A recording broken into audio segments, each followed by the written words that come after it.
of laughter, the sound of guns. We followed the buffalo on the run, this great mighty land that we called our own. Proud, brave, free on our own. We'll have a better world tomorrow, made for you and me.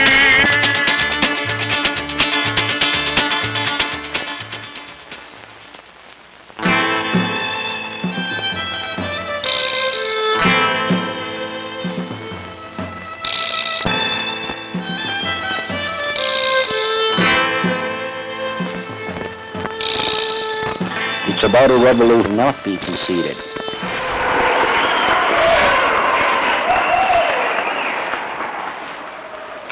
The final game of the 1971 hockey tournament saw over 3,000 fans packed into the St. James Arena. Although a late entry, the Winnipeg Teepees managed to take the series against the Paw Blues after defeating the Fort Alexander Braves.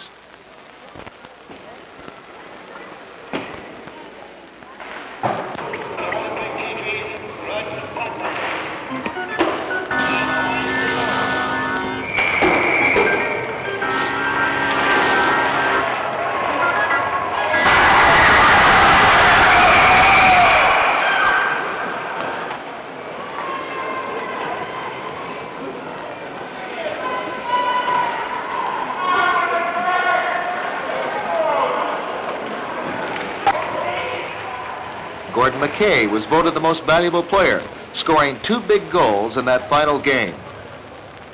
Thomas Sinclair was voted the outstanding defenseman and received the Jimmy Nielsen Trophy. The award for best goalie was presented to James Gott of the Winnipeg Teepees. The Teepees in that final game against the Paw were outshot 2-1. The most valuable player from the Winnipeg Teepees, number 17, Gordon McKay.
Conference is our board of directors getting together to review the development that is taking place, to direct a new policy that would direct the future developments of the organization.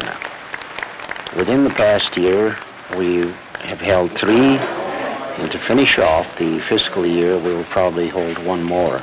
Primarily representation from the 54 bands that we have in Manitoba. In most cases, this will be the Indian chiefs. In some cases, if they're sick or are not able to attend, they will send a delegate, either a council member or a member of that band. Our constitution allows the board of directors 1 vote to each band, regardless of the size of the band. So there's equal representation for all the bands in Manitoba, whether they be big, small, or medium size.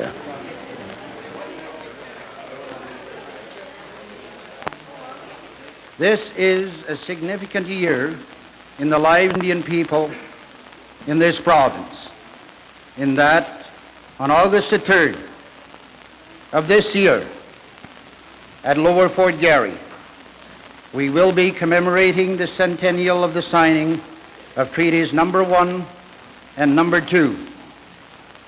We are marking this occasion, the centennial, not in celebration of the event, for it is obvious to most of us that the Indian has not profited well by the past 100 years,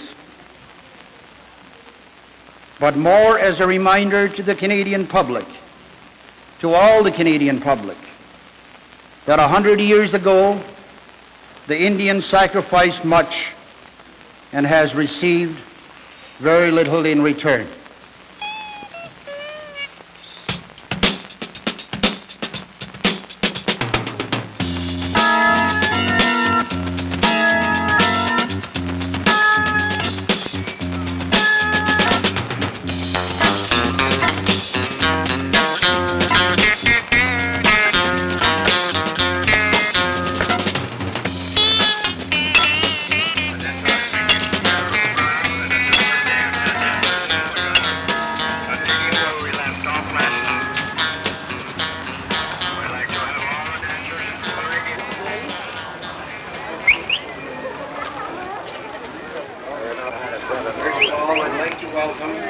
American Indians that are here today to help the Indians of Canada, particularly the Indians of Manitoba, to celebrate or to commemorate the event that took place here 100 years ago.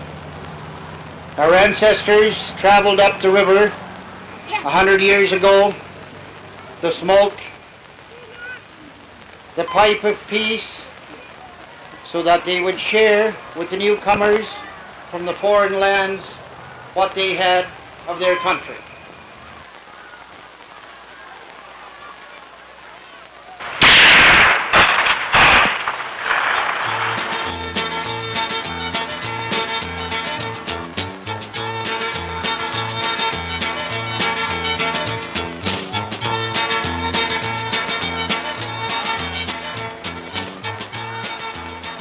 Be it known that I, Edward Richard Schreier, Premier of Manitoba, hereby proclaim that the period from August 2nd to August 8th, 1971 shall be known as Manitoba Indian Week.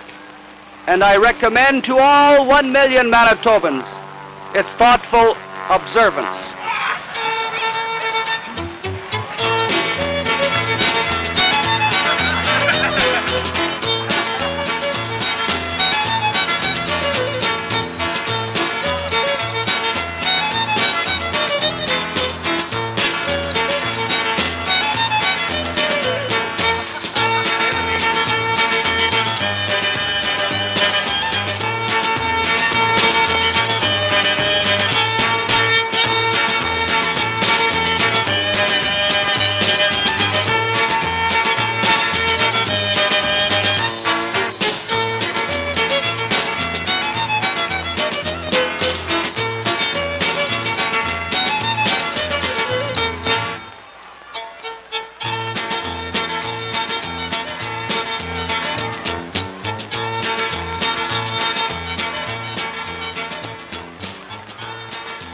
The grueling 10-mile race, also a part of the August powwow, was won by the team of Irvin Constant and Joe Michel.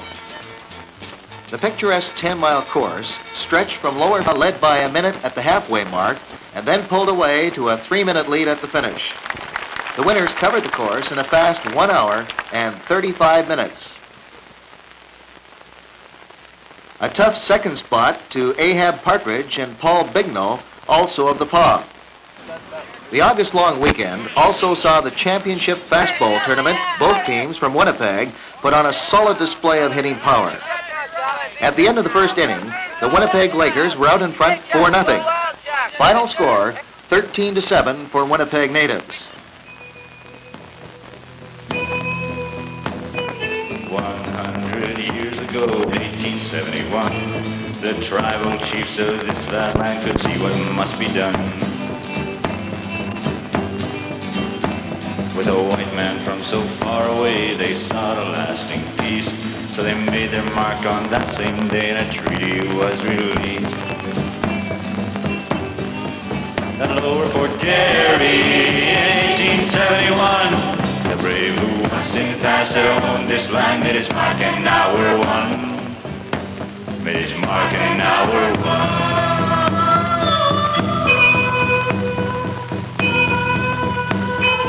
Pressure on the Sioux and Cree, Ojibwe and Chippewa, and They took this token payment from the white man for their land. They were pushed into a corner like dirt being swept aside. As the owners of this mighty land, we don't give up our pride. At Lower Fort Garry in 1871, the brave who once in the past had owned this land made his mark, and now we're one. Made his mark, and now we're one.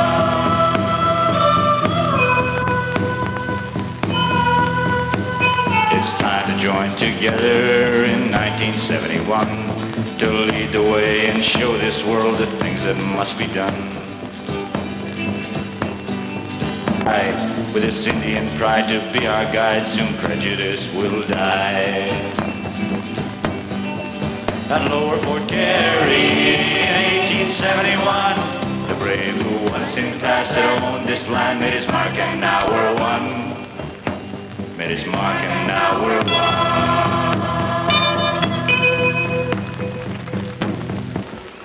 Distinguished guests, ladies and gentlemen, it is a great honor that I am given the opportunity to take part in this ceremony in commemoration of all treaties number 1 and 2. I herein present to His Honor the Lieutenant Governor of Manitoba the historical review of treaties. Mr. McKay.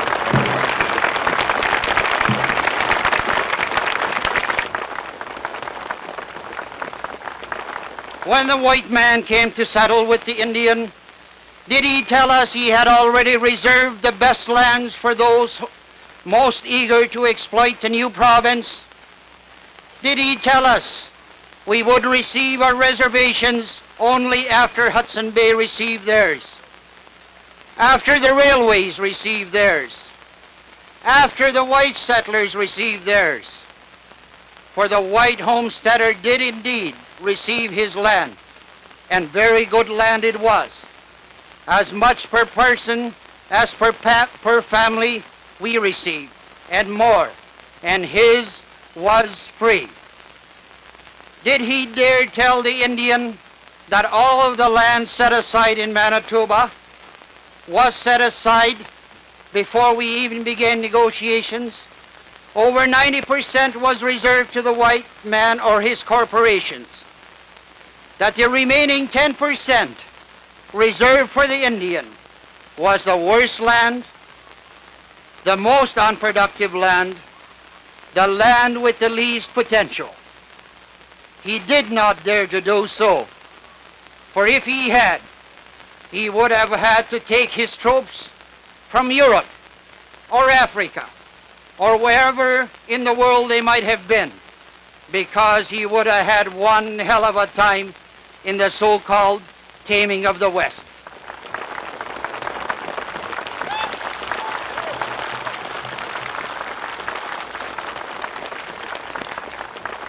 For the first time, we have, in the past few years, negotiated with the federal government that has agreed to provide some funds to help representative Indian organizations.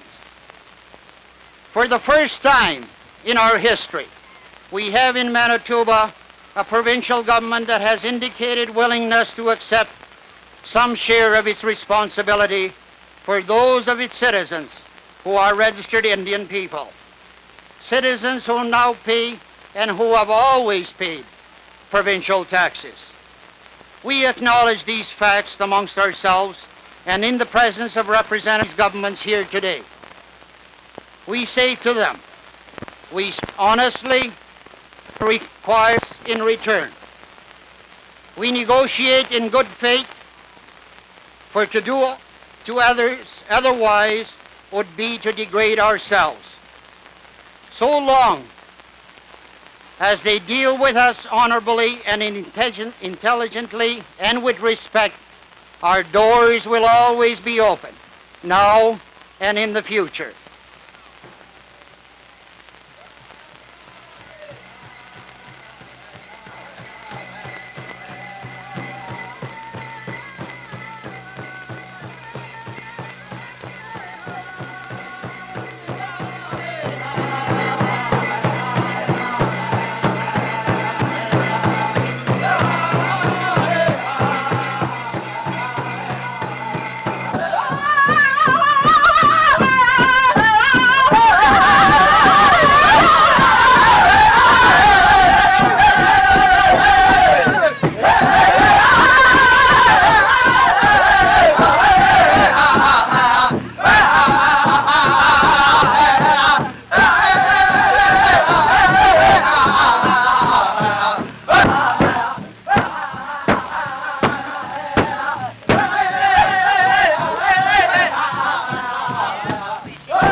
And I think that it's a powerful sociological statement meant, I think quite honestly, not so much for Indians as for the white Canadians, who the Indians have been maintaining in recent years, and probably undoubtedly true, have been responsible to a large degree for the Indians' plight today.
Segment of the Wild Rice Lakes, which is the White Shell area, which is a predominantly a tourist development area, and over the years the wild rice in that area has almost been destroyed by the power of boats, by the raising of water and so forth. And we have very little left in there as far as the lakes that used to produce. This is the reason now we're going in to meet with the government shortly to get additional areas, because so many of our people are involved in the wild rice in the wild state. You have taken the very difficult task, Mr. Fontaine, of running this big organization. This base, I hope, will become the cornerstone of the development for social and economic purposes of the Indian of Manitoba.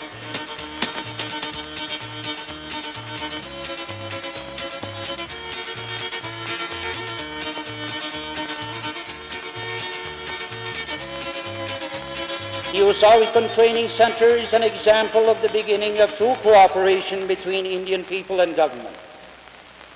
That is why we are here today. And our paper is a paper of cooperation. It makes reasonable recommendations, and it was written with the attitude that the government is prepared to cooperate, and therefore we are too.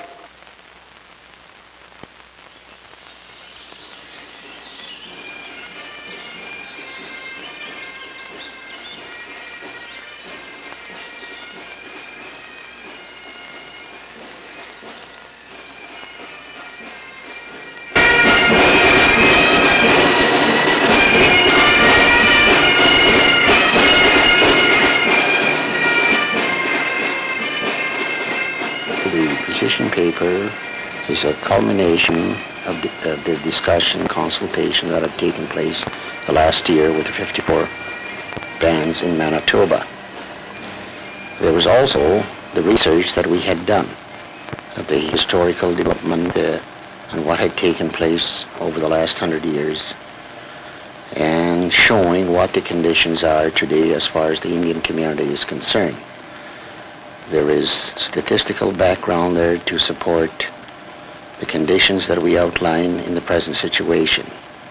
But most important of all, it contains a direction on which the Indian people would like to participate in their own country. This presentation, I listened to the chiefs who talked about treaties, land, hunting rights, Indian Act, culture, development. And I know that they have put in that presentation a lot of work. Wahbung, yours, tomorrow, are great. If you keep that spirit of unity, if you try to be positive, if you propose some constructive suggestions, we will be there to help, and I'm sure that when you will have achieved the place you want in the Canadian society, not only you people, but all the citizens of our great nations will be proud of what we will have achieved together.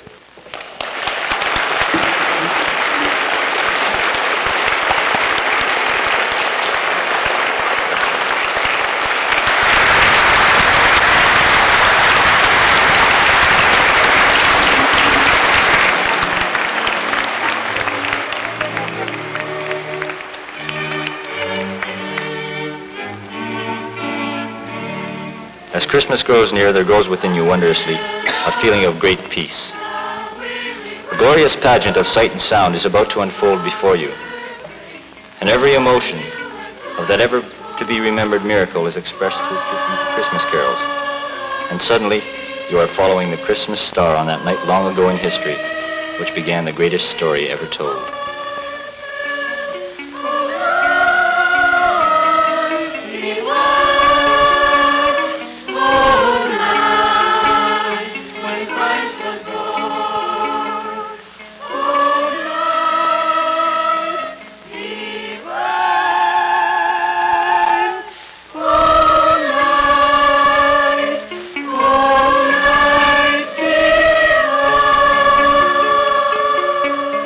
Our struggle will be over when we have in our own way found our place among the many peoples of the earth. And when the time comes, we will still be a people identifiable, and independent, and proud. We will us Chipewyan, Cree, Ojibwe, and Sioux as part of the North American Indian nation. And that man is wrong in trying to make us white.